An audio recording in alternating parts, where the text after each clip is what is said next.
Depuis son bureau, un voisin filme la scène et pousse un cri. Le voleur surpris abandonne sa proie et prend la fuite. L'homme derrière la caméra a choisi de rester anonyme. Nous avons retrouvé le propriétaire du mouton au terrain Gounas. La tentative de vol s'est passée exactement ici. Ce sont les cris de hauts voleurs qui ont sauvé le mouton. L'homme a été identifié. On savait où il avait l'habitude de séjourner. Mais dès qu'il a appris qu'il apparaissait dans la vidéo, il a disparu. J'ai déjà perdu plus de 10 moutons et chèvres. À Tambacounda, les histoires de vol se multiplient. Vol de bétail, agression, vol à l'arraché. Un phénomène devenu récurrent.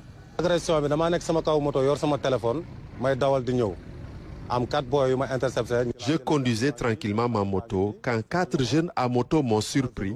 Ils voulaient prendre mon téléphone. J'en suis sorti avec des blessures aux mains, aux genoux et aux pieds. Au quartier HLM, une victime raconte son agression vécue il y a près d'1 an. Malgré sa plainte, l'affaire n'a toujours pas été élucidée. Ils étaient 2 sur la moto. Celui qui était derrière m'a arraché ma pochette. Mes cris n'ont servi à rien. D'autres cas sont plus dramatiques.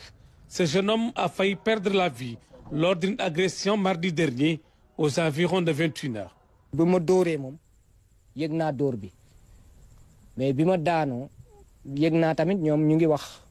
Ils m'ont roué de coups au point que j'ai perdu connaissance.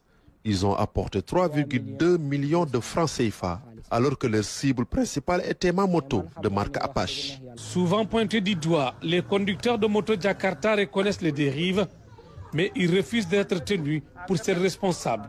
Ils plaident pour un assainissement du secteur. C'est un fait réel.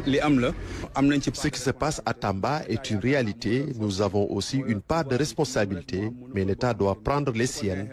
Il doit organiser le secteur du transport des mototaxis.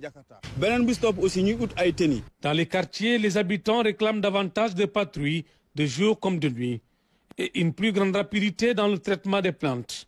Chacun redoute de devenir la prochaine victime. Un climat d'insécurité qui, sans réponse ferme, risque d'installer durablement la paix.